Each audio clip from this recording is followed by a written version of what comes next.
Em primeiro lugar, eu vou me deter a respeito da varicela, que popularmente é conhecida como a catapora. Assim, é uma doença infecciosa, como você acabou de falar, altamente contagiosa, porque ela é de fácil transmissão através das secreções da boca, do nariz, né? E de alguns utensílios que se usam, né, contaminados pela pessoa contaminada, que está contaminada, que vai passar para outras pessoas, tá?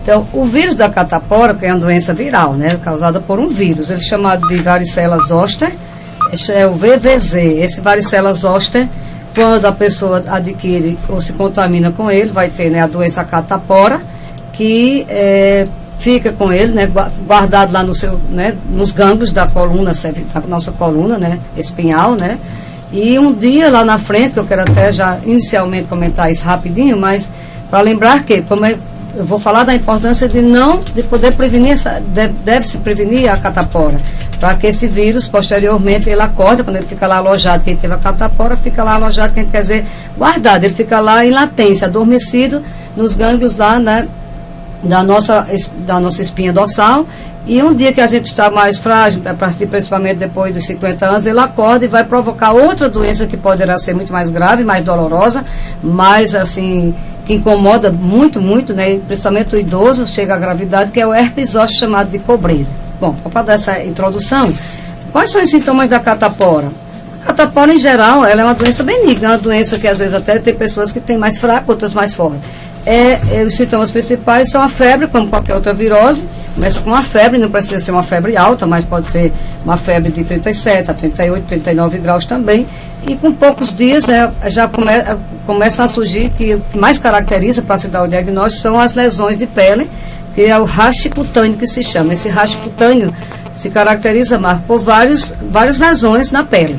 Né, pode se estender pelo corpo todo, começa com a cabeça, tronco, que a gente chama essa parte aqui do tórax, até atingir as nossas mucosas, no caso da boca, né, pode ser muito mais, né, assim, bem expansiva e com bastante lesões. Essas lesões são principalmente as vesículas. O que são vesículas? São bolinhas que contêm líquido lá dentro, depois pústulas, que a vesícula fica cheia de pus, né, essa lesão fica com pus, por isso chama pústula.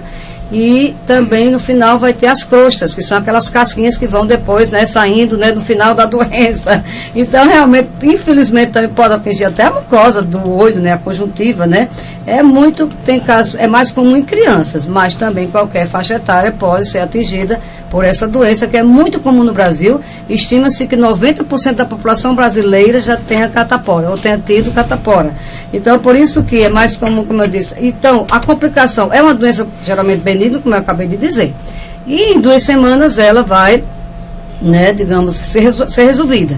Em geral, não tem um tratamento específico. O tratamento seria analgésico para a febre, né, os cuidados com a higiene na pele, para justamente uma coisa que eu quero falar, porque isso é importante. Não é bom a doença. Por que tem que ter a catapora? Considerar a doença da criança? Absolutamente. Porque se tem uma forma de proteção, vamos proteger. Então, uma complicação, pode ocorrer complicações? Pode. Principalmente se atinge uma criança mais debilitada, que ela tem outras doenças já, que trata de outras doenças. Ou no adulto, por incrível que pareça, Marcos Neto, ela pode ser mais grave. Muito mais grave. E partir para infecções, a principal complicação, a mais comum de todas, é a infecção secundária. O que é isso? A infecção provocada por quê? Pelo oportunismo das bactérias, que como a pele está ali toda florida, que nós chamamos de lesões, né, que pode comprometer o estado geral do paciente e levar a situações mais graves, levar a formas muito mais graves e sistêmicas. Então as bactérias chegam ali, penetram, porque é uma doença viral, quero lembrar novamente, é uma doença provocada por um vírus, mas no momento que tem essas lesões, as bactérias chegam ali e levam a situações muito mais graves, porque está contaminando toda a pele e corpo do ser humano, da pessoa doente. E pode levar realmente a complicações até mesmo sistêmicas de encefalite, de pneumonias e assim por diante, de meningites. Então, muitas vezes a pessoa... não, é muito... catapora tem que ter logo para ficar livre. Não é assim. Vamos ter cuidado, porque numa criança, como eu falei, mais debilitada, ela pode ser muito mais grave. E adultos também imunocomprometidos, que é isso, imunodeficientes, aquelas pessoas com a imunidade das suas defesas contra as doenças cada vez mais baixas, né? Pessoas que já tratam de outras doenças crônicas, pode se complicar. E tem uma complicação também, no caso da gestante. Se chama de, na gestante, se ela quando a mulher gestante, se ela se contamina e tem a catapora, pode fazer o quê? Acontecer de contaminar o feto. E isso aí nós chamamos de varicela congênita, a síndrome da varicela congênita, causando lesão no sistema nervoso central, né, do feto, levando a cegueira, catarata, retardo mental no recém-nascido. Então aí, na verdade, é muito importante, se uma mulher está planejando engravidar, se ela não teve a catapora, porque quando já tem, não toma mais a vacina, ok? Aí, mas se nunca teve catapora, mesmo na fase adulta, que também ocorre em qualquer faixa etária, pode ter a catapora, por incrível que pareça. Até numa pessoa mais velha. Eu digo mais velha, depois de 50, 60, pode acontecer. É mais raro, mas pode ocorrer. Se essa mulher, como eu quero reportar a isso, ela nunca tomou a vacina e nunca teve a catapora, ela toma a vacina antes de engravidar, pelo menos 3 meses antes. Até também, a gente compara essa síndrome da rubéola congênita, por exemplo. A rubéola também, quem nunca teve a oportunidade de se vacinar, se vacine. E a mulher gestante, aliás, a mulher que pretende planejar a sua gravidez, que também faça todo esse planejamento que a gente chama, né, antes de engravidar. Porque a varicela, mesmo assim, quando complica, que vai se precisar internamento, a pessoa vai para um hospital, né, em situações mais complicadas, que geralmente trata em casa, mas se agravar o quadro, tem que ir para o hospital. Ela está também submetendo a maior risco de contaminação daquelas bactérias hospitalares que se tornam muito mais graves. Então, assim, pelo que a gente observa, a proteção ela tem que começar realmente nos primeiros anos de vida da criança, né? Primeiros dias, não. Primeiros anos. Pronto, aí vamos falar então da prevenção. A prevenção, nós sabemos que a prevenção ideal vai ser o quê? A vacina. A vacina ela foi introduzida, não foi em muitos anos não, mas digamos depois de 1970, 80, entre 70 e 80 as décadas. Mas a vacina, ela é feita, em geral, a partir de 1 ano de vida. São 2 doses, na criança se repete com 3 meses, os intervalos, sabe, mas, porque se não fizer, Marcos, a segunda dose, muitas das vezes ainda a doença pode ocorrer. O vírus ainda pode realmente se aproveitar e chegar ali, porque é um vírus atenuado. Então, ele realmente é uma vacina segura, muito eficaz, mas deve ser feita a segunda dose de reforço, que antes, quando começaram, não faziam a segunda dose, e por conta disso, muitas pessoas ainda adoeciam. E no adulto se faz a primeira dose e o outro já repete com 30 dias. Por que isso? Alguém iria perguntar, por que repetir mais rápido do que para a criança? Porque a criança sempre tem a imunidade melhor, as vacinas agem muito mais rápido do que no adulto, tá certo? Então aí, essas 2 doses são imprescindíveis e você fica imunizada, pode ser até para o resto da vida. Eu acredito que nunca se pensou em fazer reforço depois de 10, 15 anos, eu nunca ouvi falar ainda. E também você está prevenindo a outra doença que eu falei anteriormente, que é o cobreiro, que é muito pior, e no idoso se torna muito mais grave. E hoje em dia, Marcos, a gente observa, depois que eu passei a lidar com essa área de vacinação e imunização, que eu converso muito sobre isso com as pessoas, com minha clientela, com pessoas em geral, a gente fala, alguém na família teve um parente, alguma pessoa que nós estamos sempre conversando, alguém lá teve um familiar, um parente ou um amigo com cobreiro, que teve cobreiro. E é uma doença que se torna muito mais grave à medida que nós vamos ficando mais velhos. É uma doença que deixa sequelas, né, por conta do vírus da catapora, como eu acabei de falar no início, né? Que aí você tem sequelas dolorosas, que dói muito, que já é diferente da catapora, não vai se espalhar no corpo todo aquelas lesões, fica localizado. Principalmente se der no rosto, no braço, acontece uma situação muito delicada e muito ruim, porque uma pessoa mais idosa ela vai ficar permanentemente com uma dor, que isso é uma sequela pós-herpética, né, dolorosa, né, porque você não aguenta nem levantar o braço. Então vamos tomar a vacina da catapora, que ela é muito mais em conta, não pense no preço. Aí a vacina, ela existe no SUS, sim, mas só a partir de, eu até me informei ontem, eles geralmente tinham uma tetra, que vinha junto com sarampo, rubéola e papeira, que é a cachumba, mas atualmente eles mandam alguns lotes, algumas vacinas, que é a monovalente, que ela é isolada, faz somente ela, mas só para crianças entre 1 e 2 anos de vida, não tem para todo mundo, não dá. E o herpes zoster, como eu falei, tem a vacina dele, mas é muito mais diferente assim, muito mais cara a vacina. Mas quem puder tomar, adquira, porque a doença é bem complicada. Então, só para a gente passar para outra etapa, no caso, qual é a idade ideal para que a mãe possa vacinar o seu filho contra... Com 1 ano de vida. Com 1 ano de vida ele toma sarampo, rubéola, cachumba, que é a papeira, e também a varicela, que é a catapora. Se houver surtos, porque os surtos podem ocorrer todo ano, pronto, o que eu quero alertar, antes de terminar, para a gente passar para a meningite, é que nós estamos chegando nesse período da primavera, de muita ventania, se traz muito micro-organismo, né, nesses ventos, né, e também devido ao pólen das plantas, né, das flores. Aqui a gente não tem muita flor, mas aparece sempre. A verdade é que em todo o Brasil ocorre, nesse período, já está iniciando o surto de catapora. O que é um surto? Surto é quando ocorre mais de 3 tipos do caso daquela doença, ela começa num determinado local e a doença começa a aumentar para 10 e assim por diante, até chegar a uma verdadeira endemia, não, epidemia. Mas aí geralmente eles chamam surtos porque são localizados. Mas interessante, Marcos, porque todos os anos tem esse surto. Não era mais para isso existir, porque as pessoas deviam se conscientizar e também nós temos que fazer esse trabalho, eu como médico, o pessoal da área de saúde, né, nas próprias escolas, eu estou à disposição, se alguma escola quiser, já até me ofereci, continuo me oferecendo para a gente fazer um trabalho educativo, informativo a respeito disso. Não esperar, né, que a doença chegue, a gente tem que prevenir. Não, prever a gente não pode. Então, os surtos de catapora ocorrem todos os anos, inacreditavelmente, mas é uma verdade, ainda tem muitas pessoas adoecendo por catapora. Então, essa idade, quando ocorre o surto, que eu quero complementar, pode ser feita a partir dos 9 meses de idade. Se tiver surto na família, por exemplo, tem alguém com catapora, tem um bebê lá que ainda não completou 1 ano, ele pode já tomar a primeira dose da vacina, para já não ocorrer que tenha a doença. E se alguém esqueceu, no primeiro ano de vida, por exemplo, o pai, a mãe esqueceu de dar a vacina? Aí pode tomar normalmente, tá? Do adolescente ou da parte, porque até 12 anos, faz aquela, como eu falei, a criança de 1 a 12 anos, ela toma as 2 doses com o intervalo até 3 meses, de 2 a 3 meses, 3 meses no máximo. Não deixar passar esse reforço, minha gente, porque às vezes a pessoa faz uma vacina, aí esquece, deixa para lá, passa 1 ano, 2, você vai perdendo a capacidade da eficácia, do efeito melhor da vacina. Então, o organismo não vai reconhecendo muito e vai formando menos anticorpos. E aí, no caso do adulto, ele toma com 30 dias, já tem que repetir a segunda dose. É super importante. E lembrar que na nossa clínica aqui privada, que é a única nós temos aqui, graças a Deus está sendo uma referência, nós temos sempre essa vacina com disponibilidade lá.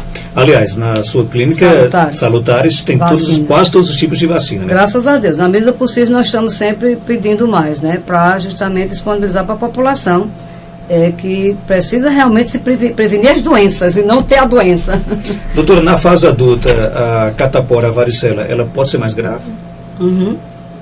Verdade, com certeza. Pronto, uma pessoa que ela tem o vírus da HIV, uma pessoa que ela tem outras doenças, né, como diabetes, que ela trata com muitos remédios, corticóides, outros tipos de doenças que ela já vem tratando ao longo da vida, doenças cardiovasculares, que são as doenças do coração. São pessoas mais debilitadas. A catapora, quando ela chega lá, nesse corpo mais frágil, vai se tornar cada vez mais grave. E a meningite? Pois é, a meningite, pronto. Por que eu fiz questão de trazer essas duas doenças, né? Falar das duas doenças? Porque a varicela é uma doença que não causa medo, não causa pânico. Já a meningite causa muito pânico. Ela é mais cruel, né? É uma doença muito mais grave, causa pânico, medo, um pânico mesmo, não é só aquele medo simples não, porque quando ocorre um caso que a pessoa sabe, quem cai com água, ai meu Deus, aconteceu, se sair uma informação que teve uma meningite em algum bairro, em algum lugar, todo mundo entra em muita preocupação e pânico mesmo. Mas esse pânico é necessário realmente, esse pânico? Não é questão de ser pânico necessário, não vamos dizer que seja necessário, porque eu vou explicar. A meningite é uma doença muito mais grave porque é de início abrupto, porque isso é um início muito rápido, evolui de forma também muito mais rápida, podendo levar assim, à morte em poucas horas. É uma doença realmente que tem que ser dada, a letalidade é altíssima. O que é a letalidade? Quando morre, né? Chega a 20% ou mais. O diagnóstico tem que ser muito rápido, preciso e instituir o tratamento também muito rápido. Mas mesmo assim, ainda deixa sequela.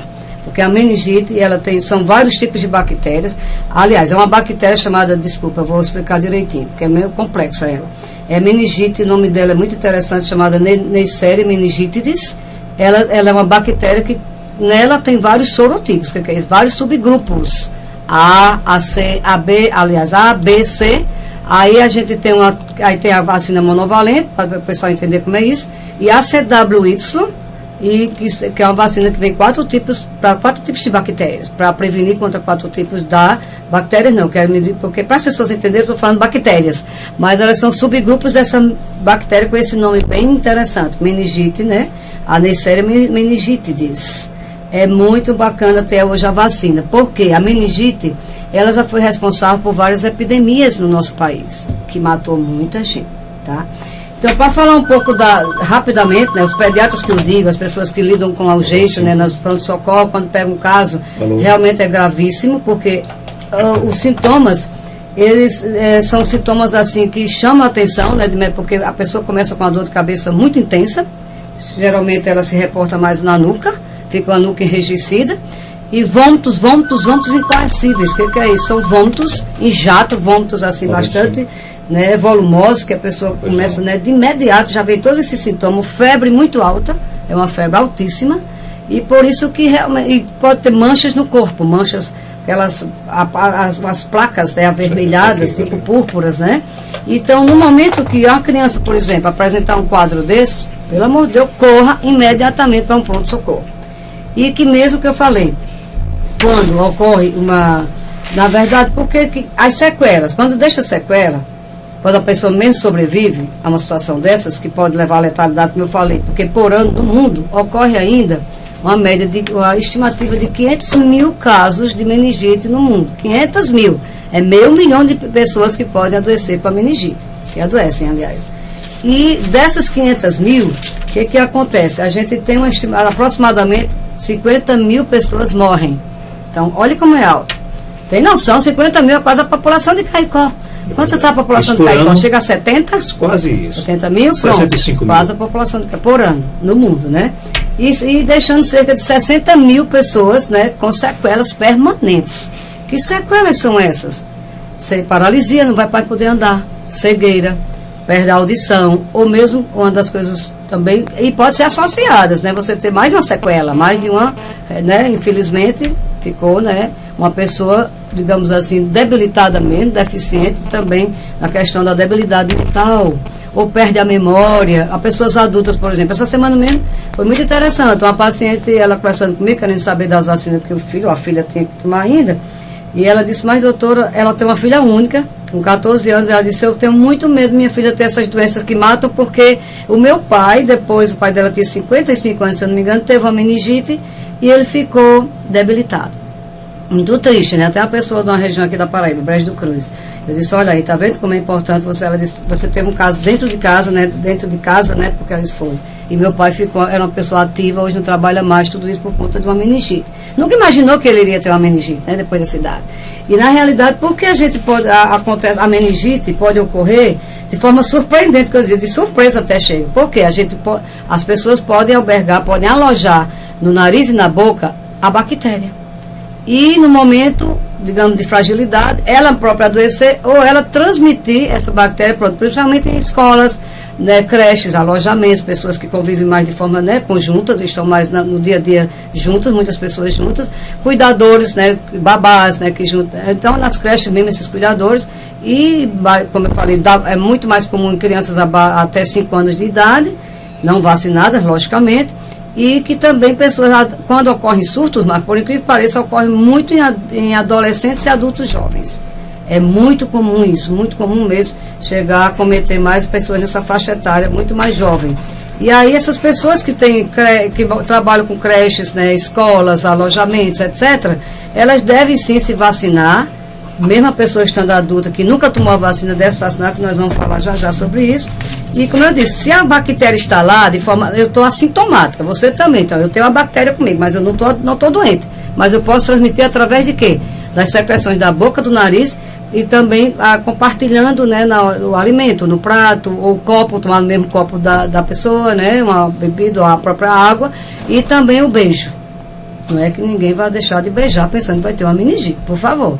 Mas aí, infelizmente, pode ocorrer no momento que você está com o organismo susceptível, que nós chamamos.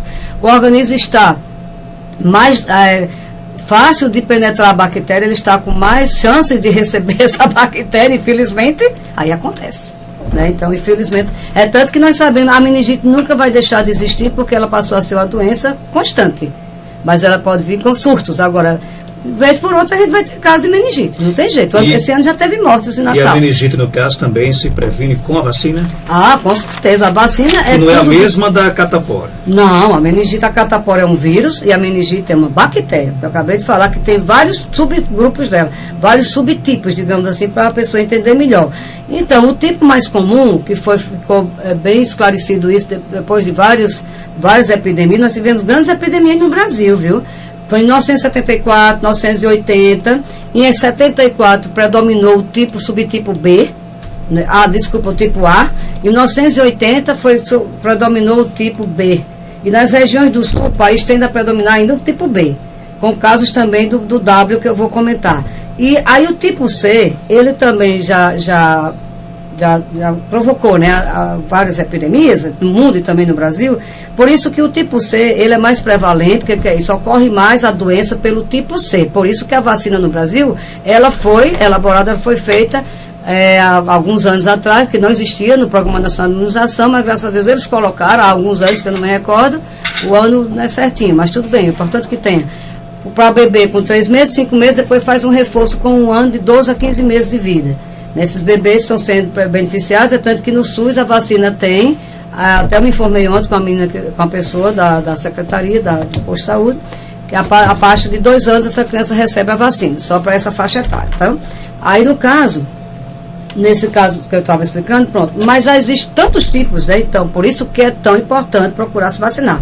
E nas clínicas privadas nós dispomos tanto da C, que é a meningo C que ela se chama, e também a CWY, que já vem também a C juntinha, o tipo A, o B, a C, o WY. Essa W e a Y, ela hoje está acontecendo muito na América Latina, né, as doenças por elas, né, por esses subtipos, aliás, e também teve uns surtos no ano passado, inclusive, que eu estava no congresso em Curitiba, e foi discutido lá, comentado lá, aliás, teve um surto pelo tipo B, que a vacina ela foi feita há pouco tempo, só faz uns 2 anos, 1 ano ou 2 anos, por um laboratório, ou 2 laboratórios, mas ela é particular, ela tem que ser comprada, ainda não existe o SUS. Mas lá eles compraram por conta do surto, né? As secretarias compraram e fizeram para as pessoas de risco maior, e para não ter a doença, lógico. E também até essa W, que veio da Argentina. Olha que presente horroroso. Essa Argentina só traz coisa ruim para nós, né? Inclusive ganhou do basquete, que eu tive horror, fiquei com raiva do basquete aqui nas Olimpíadas. Mas brincadeiras à parte. Então, a W é isso, acontece no sul do país, no sul e sudeste, porque ali são fronteiras com os países, né? Como a Argentina, Uruguai, etc. Então, vem de lá, gente, porque nesses lugares mais frios, ocorrem mais essas bactérias também. Mas no Brasil como um todo, o subtipo dela, né, da Neisseria, né, da meningite, é o tipo C. Por isso que se não pode pagar pelo tipo ACWY, a vacina é um pouquinho mais alta, mas vale a pena, pelo amor de Deus. Quem nunca tomou, leva o seu filho adolescente, ou seu filho depois passou a faixa etária de 2 anos, 3 anos, 4 anos, 5 anos, faz uma dose e depois vai fazendo reforços. Aí nós vamos explicando o tempo desse reforço, né?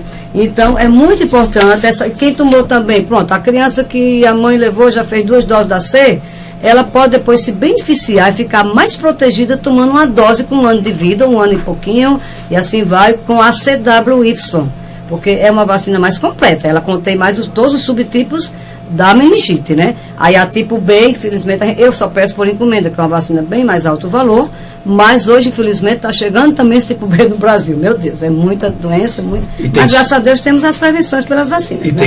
Tem que se proteger, né? Exato. Só para finalizar, doutora Maria José Meitão, um ouvinte ligou para cá e perguntou, naquela sessão de mito ou verdade, por exemplo, quem tem catapora, principalmente a criança, ela tem que tomar banho em água morna ou isso é mito? Olha, eu acho assim, que tem que ser toda a higienização, muito boa a pergunta dele, com essa parte da higienização da pele, né, porque está muito cheio de lesões, então até para tocar, quem vai cuidar da criança ou do adulto, seja lá quem for, tem que lavar sempre as mãos, passar álcool, e claro que a água morna, eu não diria que é mito, não sei, mas a água fria ou morna talvez não faça diferença, é uma resposta que eu não sei nem lhe dar exatamente, mas eu acredito que a água morna ela é mais confortável, mais agradável, porque você está cheio de lesões, meter uma água fria, mesmo assim cair contendo tão quente, mas eu digo muitas vezes lá em casa, minha caixa d'água é tão fria que eu passo a tomar banho morno de manhã, mas é muito mais confortável, e há quem diga que melhora também a questão da cicatrização, né? E ocorre assim como uma melhora também. Mas tem também, para quem perguntou, uns sabonetes líquidos, que eles até tem um nome que eu não posso citar, mas eu vou citar, que eu também não estou fazendo propaganda para farmácia, Fisorrex, ou tem outros tipos de... E nesses casos tem que levar no médico, para ele orientar. Existem os banhos com permanganato de potássio, que é um comprimidinho roxo que desmancha na água, tá? Mas se for melhor água morna, lava com água, dá banho com água morna. Eu quero aqui agradecer a sua participação, até quarta-feira, se Deus quiser. Se Deus quiser, eu quero pedir a todos assim, a fazer esse apelo, principalmente para não deixar acontecer surtos de catapora, viu, Marcos? Que as pessoas procurem ver. Quem quiser saber valores, liga lá para a nossa clínica, que nós temos. A gente também pode dividir esse valor. Não deixe sua criança ter catapora, até você mesmo, quem não teve ainda catapora, tome a vacina, gente. Como eu acabei de falar. E para meningite, pelo amor de Deus, é uma doença gravíssima e que é letal. A maioria das vezes é letal. Não todas as vezes, mas a grande maioria chega à morte, infelizmente. Chegamos ao final de mais um Panorama.